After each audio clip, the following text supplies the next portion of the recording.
കാണൂ നിങ്ങളുടെ ഇഷ്ട പരമ്പരകൾ എക്സ്ക്ലൂസീവായി സൺ നെക്സ്റ്റ് ആപ്പിലൂടെ തികച്ചും ഫ്രീ ആയി. ഇപ്പോഴേ ആപ്പ് ഡൗൺലോഡ് ചെയ്യൂ. കഴിയില്ലെന്നേ ഞാൻ പറഞ്ഞോളൂ. ശബരേട്ടന് ആ വീട്ടിലും എനിക്ക് ഈ വീട്ടിലും കഴിയാൻ ഞങ്ങള് വിവാഹമോചനം നേടേണ്ട കാര്യമൊന്നുമില്ലല്ലോ. എടി, എനിക്ക് നീ പറയുന്നതൊന്നും മനസ്സിലാവുന്നില്ല. എല്ലാം നേരെയായി വരുവാണല്ലോ എന്ന് ആശ്വസിച്ചിരിക്കുമ്പോഴും വീണ്ടും നീ ഞങ്ങളെ ധർമ്മസങ്കടത്തിലാക്കല്ലേ മോളെ. എടി, എനിക്ക് അത്രേ പറയാനുള്ളൂ. ആ, നീ കിടന്നോ. ഗുളിക കഴിക്കാതെ തന്നെ ഉറങ്ങാൻ പറ്റുമെന്ന് നോക്ക്. എന്തെങ്കിലും ആവശ്യമുണ്ടെങ്കിൽ നീ എന്നെ വിളിച്ചാ മതി. ഞാൻ അപ്പുറത്തെ റൂമിൽ കാണും. ശരി ചേച്ചി, ഗുഡ് നൈറ്റ്. ഡേ, നല്ലോണം പ്രാർത്ഥിച്ച് കിടക്ക്.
ഇന്ദു, നിനക്ക് കിടക്കാറായില്ലേടി? സമയം അത്രയൊന്നും ആയില്ലല്ലോ ഏട്ടാ. നേരത്തെ കിടന്നാൽ ഉറക്കവും വരില്ല. രാഹുലിന്റെ അച്ഛനും അമ്മയും വന്നപ്പോ നീ താഴേക്ക് പോയില്ലല്ലേ? ഇല്ല, എനിക്ക് അവരെ കാണണമെന്ന് തോന്നിയില്ല. അതൊന്നായി. അല്ലെങ്കിൽ ചിലപ്പോ നേരിട്ട് കണ്ട സെന്റിമെന്റ്സ് പറഞ്ഞ് അവര് നിന്നെയും വീഴ്ത്തും. ഞാനിവിടെ ഇല്ലായിരുന്നത് നന്നായി. അവര് വന്നുപോയതിനു ശേഷം അമ്മയും അച്ഛനും വലിയ കൺഫ്യൂഷനില്ല. രാഹുൽ അവന്റെ തെറ്റ് തിരുത്താൻ തയ്യാറായാൽ സ്വീകരിക്കണമെന്ന് അവരെന്നോട് ചോദിച്ചു. എടി, നീ പറ, നിന്റെ അഭിപ്രായം എന്താ?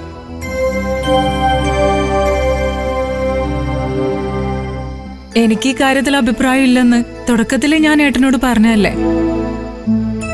എല്ലാ അച്ഛനും അമ്മയും ഏട്ടനും കൂടി തീരുമാനിച്ചാ മതി. എടി, അതെങ്ങനെ? നിന്റെ ജീവിതമല്ലേ? എടി, നിന്റെ മനസ്സിൽ എന്താണെന്നറിയാതെ ഈ കാര്യത്തിൽ ഒരു തീരുമാനവും ഒരിക്കലും ഉണ്ടാകാൻ പോകുന്നില്ല. എന്റെ ഭാഗത്തും തെറ്റുണ്ട് ഏട്ടാ. ആ തെറ്റിനുള്ള ശിക്ഷ ഞാൻ അനുഭവിക്കണ്ടേ? നീ എന്ത് തെറ്റ് ചെയ്തെന്നാ? സത്യേട്ടൻ പിന്മാറാൻ തയ്യാറാണെന്ന് അറിയിച്ചപ്പോ രണ്ടാമതൊന്നും ആലോചിക്കാതെ ഞാൻ സമ്മതിച്ചു. അതാ ഞാൻ ചെയ്ത തെറ്റ്. ഇനിയിപ്പോ നീ സമ്മതിച്ചില്ലായിരുന്നെങ്കിൽ അവൻ നീയുമായിട്ടുള്ള കല്യാണത്തിൽ ഉറച്ചു നിൽക്കുമായിരുന്നോ? എന്താ ഏട്ടാ സംശയം?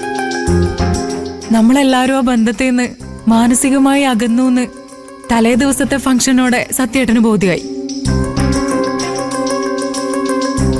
സത്യേട്ടന്റെ അമ്മ കാരണമാണ് അങ്ങനെയൊക്കെ സംഭവിച്ചെങ്കിലും അവസാന നിമിഷം നമ്മള് തന്നെ സത്യേട്ടനോട് പിന്മാറാൻ ആവശ്യപ്പെടുമെന്ന് തോന്നിയപ്പോഴാ സത്യേട്ടനായിട്ട് ഒഴിയാൻ തീരുമാനിച്ചേ.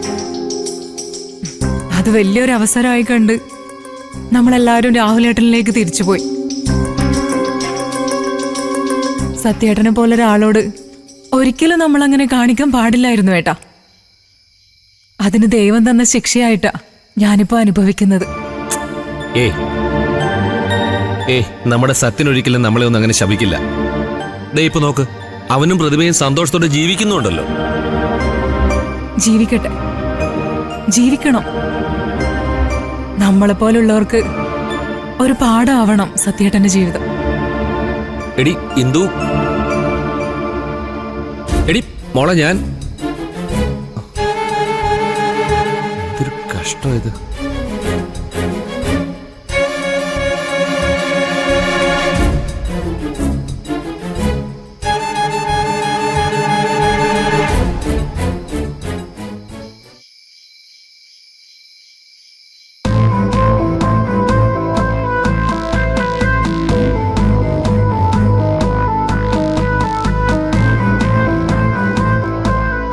സത്യേട്ടൻ എന്താ ആലോചിക്കുന്നത്?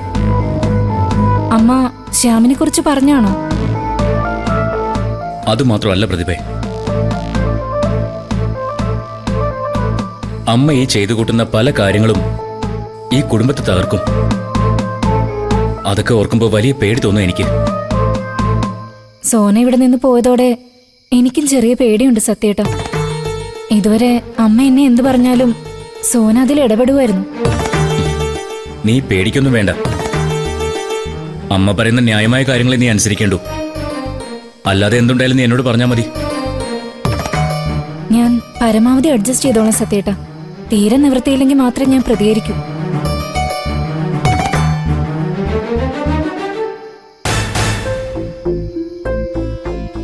അതും മനഃപൂർവ്വം പ്രതികരിക്കുന്ന ആവില്ല. എനിക്ക് അഡ്മിറ്റ് ചെയ്യാൻ പറ്റാത്ത കാര്യങ്ങൾ കേട്ടാ അറിയാതെ പെട്ടെന്ന് പ്രതികരിച്ചു പോവും. അതാ എൻ്റെ ഒരു സ്വഭാവം. അങ്ങനെ എന്തെങ്കിലും ഒരു കാര്യം ഉണ്ടായാ സത്യേട്ടൻ എന്നെ തെറ്റിദ്ധരിക്കരുത്. ഞാൻ തെറ്റിദ്ധരിക്കില്ല, പക്ഷെ അമ്മയോട് മുട്ടുന്നത് സൂക്ഷിച്ചു വേണം. മനസ്സിൽ പക തോന്നി അത് ജീവിതകാലം മുഴുവൻ സൂക്ഷിക്കുന്ന ആളാ അമ്മ.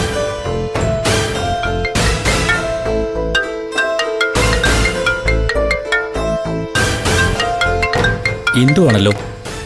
ഏതിന്തു? സച്ചി സാറിന്റെ മകളോ? ആ അതെ. ഇതിനകത്ത് റേഞ്ച് കുറവാ. ഞാനേ പുറത്തിറങ്ങി സംസാരിച്ചിട്ട് വരാം.